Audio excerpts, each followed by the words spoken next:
Good afternoon, everyone. If you can hear me, that is great.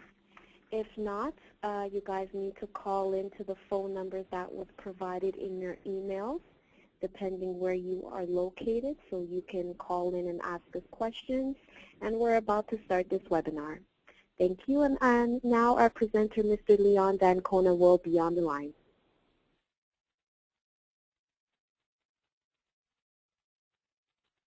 Special guest here with us today as well, and his name is Craig Proctor, and I'm pleased to welcome him as well.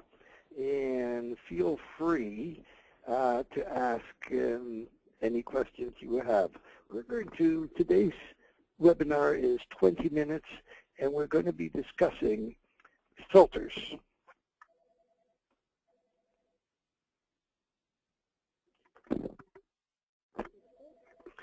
And there are three main reasons why you'd want to use filters.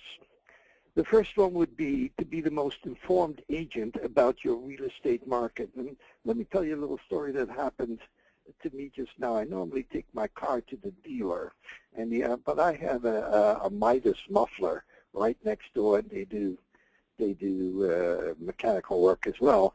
And I took it in there because I had some funny noises with the engine. And a senior mechanic took a look at it, and he spent about 2 minutes with it, and he said, "You're good to go now." And I asked him, "How much do I owe you?" And he said, "That's nothing. Bring it in for an oil change the next time."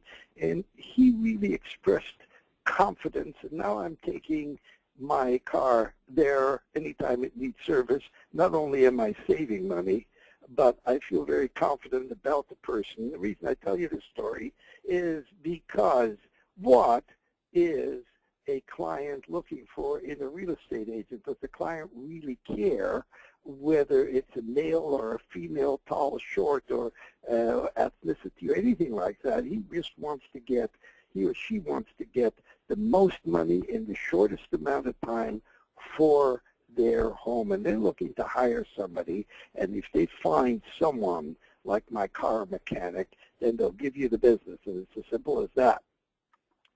So the first reason is, if you understand filters, you'll become more informed.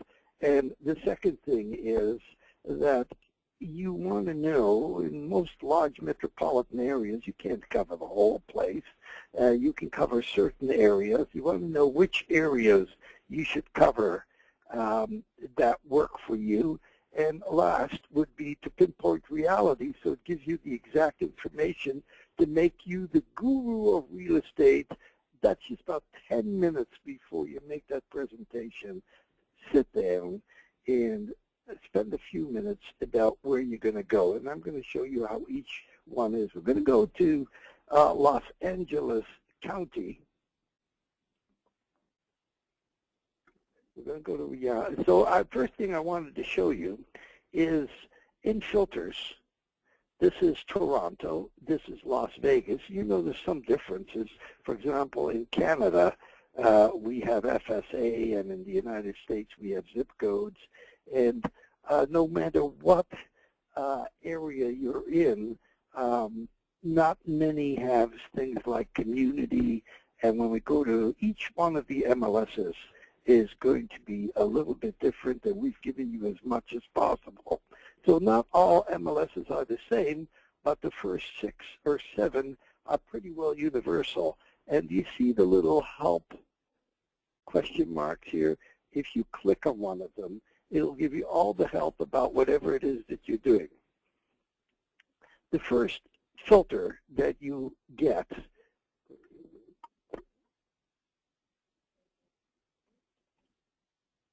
is always going to be averages and totals. And it's a quick little summary of all of Los Angeles County, how many homes sold in the last 12 months, and you can adjust this if you like, and what the value is, what the average days on market is, and so on. So you have all the information at your fingertips. So now you can compare that, what the average is. We know that it's 668, right? And I'll remember that. So now let's say that my client says, look, I need a single family home but I can only spend about $350. Can you give me that? So what I will do in reality is go to type all the way at the bottom.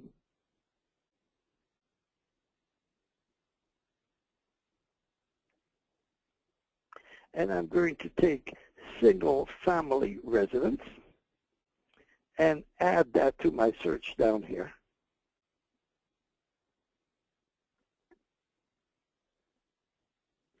And then I'm going to arrange that by zip. And I'm only going to get all the, so these are the various zip codes, and I'm going to put, it looks to me like zip code 90650. I can buy a home there, that's single family, for $340. So I'm going to pick this zip code and add that to the, and then if I really want to, I can actually see homes there, homes sold. In that area, in that kind of, this is the area where I am, and I can have a look at it on a map, exactly where I am, and click, and I can even do a street view. Is that, no, this is the type of home that you're going to be looking at.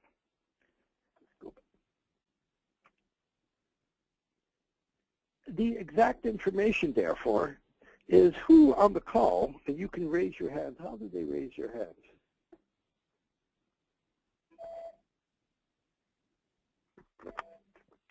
You can raise your hand on the screen at the side with the actual raised hand, so we can answer your question. And what I wanted, the question that I have is who in Toronto or who anywhere can tell me what an average 4-bedroom or 3-bedroom or whatever the best configuration is, what is the average configuration in bedrooms and washrooms in your area? Do you know that? Which sells the most? Does anybody know that? Raise your hand.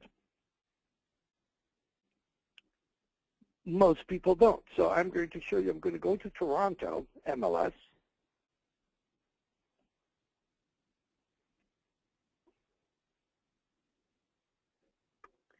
and I'm going to filter by bedrooms.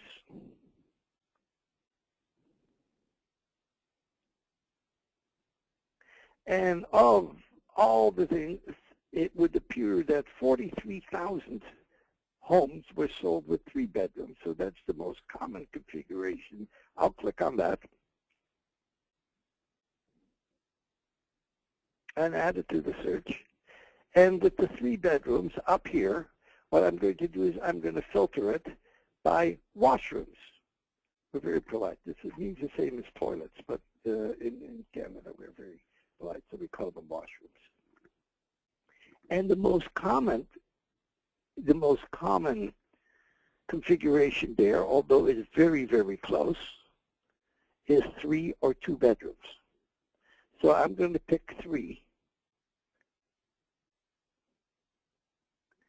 And then I can do the following. What I'm trying to show you is you can use as many filters as you possibly want to instantly understand where the most suitable area for you might be. And if we filter this by district in Toronto, in your MLS, they may call it somewhere else, and I'm going to sort it by units. So the most, it would be in W8, there's 191 that sold in the last one. The average price there was $723. That's not going to work for my client, but E7 is going to work. So by using filters, you can quickly, of course, you could probably do that with your MLS, but it would take you several hours to get all that information.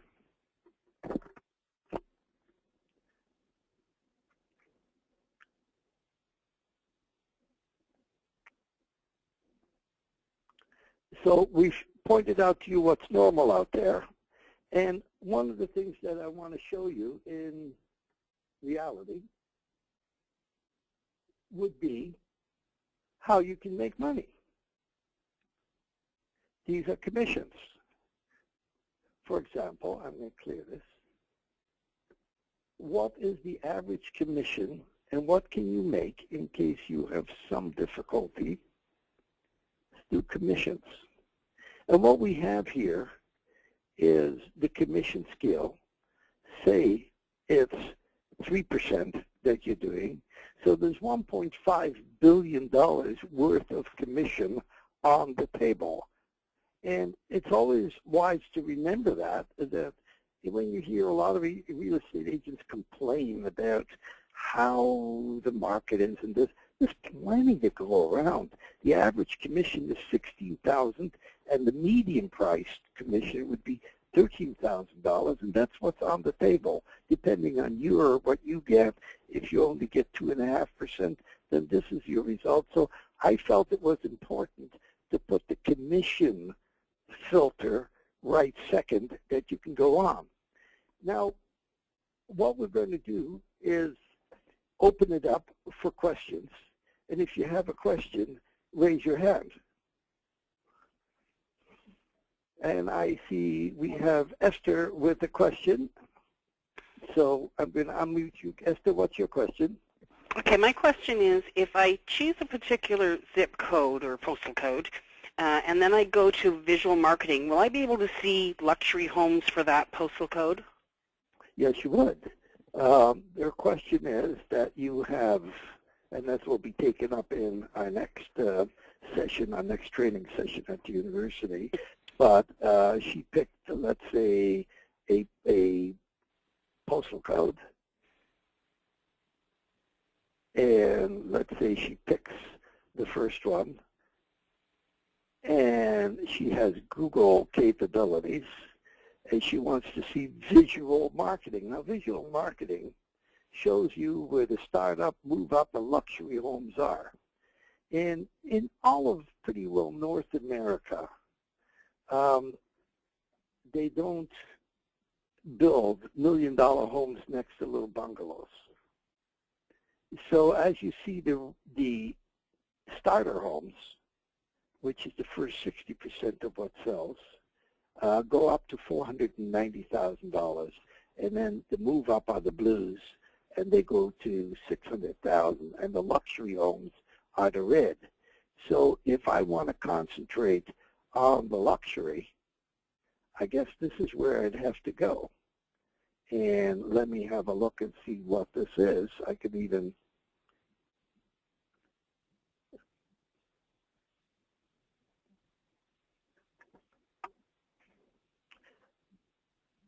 Google does not always show,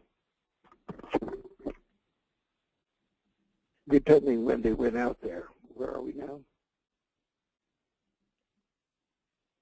In LTT. That's actually in Mississauga, so they may have not have gone there. It's a new subdivision. So let's pick something else to quickly show them that clear. One of the problems with Google is that sometimes the photographs they take are rather poor, like in Las Vegas. They took those during a sandstorm. So let's do 5M or L5. No. This is all M. Here we go.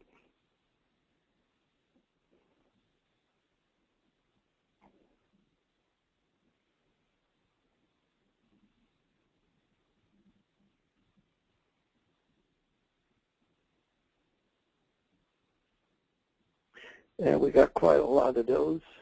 And let's click on this one. So this seems to be, let's see, must be across the street. Here's the home. So you can actually, one of the other ways of doing that is that you can use this, and we'll get to that later, you can use this for actually showing your client if this is the street they want to live on. So you have the whole street view, and it's got sidewalks on both sides so the kids can ride their bikes and so on. So you're able to distinguish the startup homes, the move-up homes, and the luxury homes. Are there any other questions? Eugene Bello. Eugene?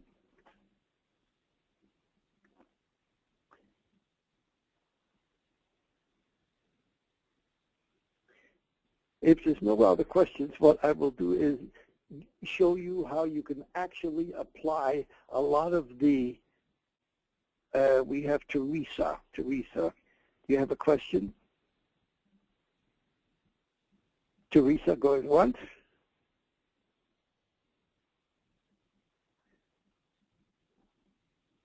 Okay. We have our search criteria, and we want to learn a little bit more because I want to impress my client. So I've got a zip code. Let's maybe go to an American thing. Say we go to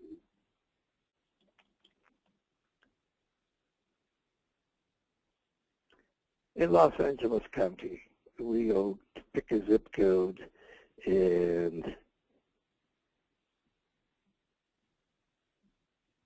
let's take this one here. A little expensive, but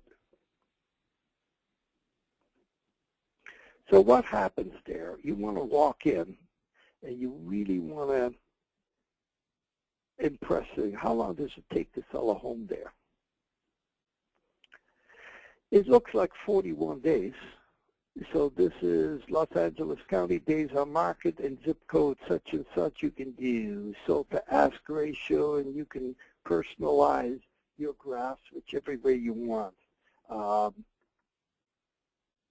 In the last month, it's 100%. People get 100% of what they're asking for.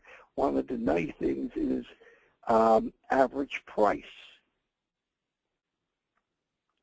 Now, here's something interesting. If you bought a house in July of 2013 and you sold it last month in this zip code, your return on investment would have been 11.7%, which is really neat. And if I did this for 5 years, it would be 22.4%, which is very nice because the bank certainly doesn't pay us a lot of interest these days. And it's an excellent graph. I'm going to bring it down to, let's say, 3 years. It's an excellent graph to show in the last 3 years for the people who are wondering whether they should buy or sell. There's no reason to suppose that in the next 3 years it wouldn't have a very hefty return on investment of, I can't promise 38%, but I can promise very nice returns. And if you're buying it short term, that makes no sense. So today, we've covered a little bit about what filters can do. We will be doing these every 2 weeks or so, and you'll be getting another invitation from here on in. We're going to separate the agent users along with the brokers. I felt together they could because both programs contain the filters. And I will now, if you need to go, by all means do. If you want to stay, I'll stay on the line for 10, 15 minutes if there's any questions. And I wish you a very pleasant week. Is there anyone with a question? We'll open it all up to everybody who's not on mute anymore.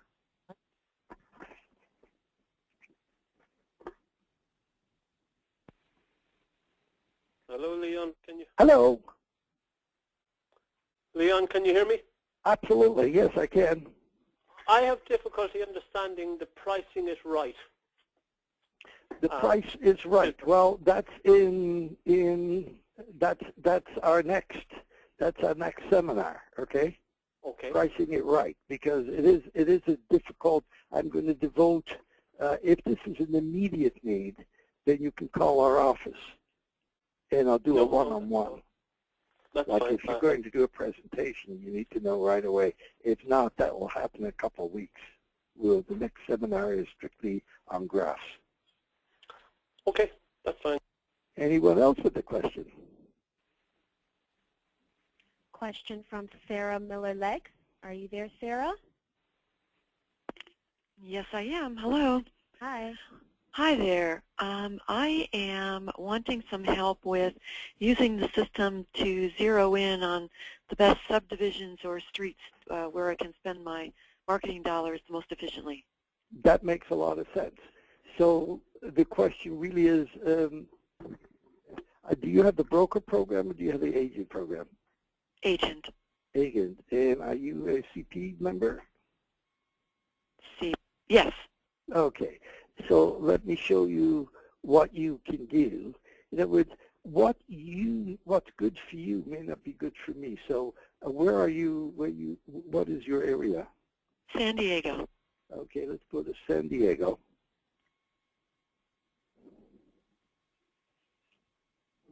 And again, what happens in San Diego will happen in Canada. I mean, the program looks the same pretty well throughout the scope of, and you want to do, like, what would you like? It's called community. Is it possible to do it by subdivision? Not really, huh? It looks like Do more they have streets are zipped. subdivisions? It's not a mandatory field on your MLS. Okay. You don't need, in other words, what we get then is we get wrong information. If only 10% or 15% of people put subdivision in, I see. then you don't have that. But let us see what neighborhood does or community. Let's see what community is. Does this help you at all? This would be No, the those are cities. cities, Yes, right? those are cities. Okay, and then what would neighborhood be? Oh, okay. Well, there are some subdivisions mixed in there with some cities. See, that's how. Okay. However, so let's say, what's good for you? I'm going to do them by average sale. Okay. So I'm looking at the higher end, and that's a little rich for me still. I'm going to go down to Covenant, where there's 107, because I can go to Balboa, but only one sold there. So first thing I'm looking for, is there any volume there? So that's $2 million average price. Mm-hmm. Correct? Correct. Very expensive area. Very expensive. So what is your idea? Okay, let's see. Because I can do an advanced search. Have you ever used that? We click on the advanced search, and we say, what should be the average sale that you're looking for? Oh, I see. Oh, cool. Okay, I was trying to figure this out, not getting very far. Okay, 525. So greater than or equal to 525, or between 525, and here's some of the operators that you can use. You can say match exactly 525, but you're not going to get many results there. It won't show 524. So match items that are not match items within the range is what I would use there. Shall we say from 525 and 3 dots to what? 7? 7, right. Okay. So I'm going to finish the search. And now it'll only, you notice this is the average price. Okay. Column. So I can sort it, but the default sort is by number of units sold. I'm going to do average sale. And this is 7 to high, and if you hit it again, it goes from the low. So these are the 525s. So there's not much there until you get to Hidden Meadows. Okay. Well, the reason I'm saying that Hidden Meadows at 64 units sell. You with me? Yes. All right. And the next big one here would be Santa Fe Hills. I don't know the geographic location. Okay. All right. Or, well, then you can go down this and see where it is. But let's say Santa Fe Hills. Is that close to you? Yes, I know where that is. Okay. So I'm going to pick that and go a little further. See what I can do with it. I can now break it apart, filter that some more by, for example, type, residential, or style, detached. They're all detached there, right? Does that suit you? Yes. Yes. All right. Then let's filter it by zip code. If there's more, no, there's none. And let's actually Google it and see homes sold, exactly where. So this is the little enclave that you picked, right? Mm-hmm. Yes. And as I zero in on it, you can actually see exactly where. So in Via Caliente, Street View. And that helps you determine whether that's the kind of community that you want to work with. Yes, I think what I wasn't understanding about the system is that I layer the filters one on top of the other. Yes, I was trying to get you it can to add as many as you like. The only thing that people Okay. do is you got to be careful that your statistical sampling, if you filter it down to nothing, that you have 3 homes sold, you're not going to get much out of that. And, you know, like the minimum should be about 100 to get some sampling. Because what you can do with that criteria now is you can go to graphs and say, what's the average price? What's it been doing? And the graph tells you everything that you have. So I wouldn't show this to client because it's got a negative value. So let's see what it's done for the last 12 months. Ah, well, we've got a positive value, which is sort of neat. Did I answer your question? Yes, thank you. I was trying to get the system to put in all of my filters all at once, and now I understand you need to layer them little by little as you go forward. Yeah, as you go forward, you get to see the results, and you see, well, you know what, I'm going nowhere. Because if I ask for 4 bedrooms or 5 bedrooms and 3 washrooms, that combination probably doesn't even exist. Well, thank you very much. My pleasure. That's what I'm here for. Okay. You attend our next one. Anyone else with a question? Nimiane? Mr. Yane?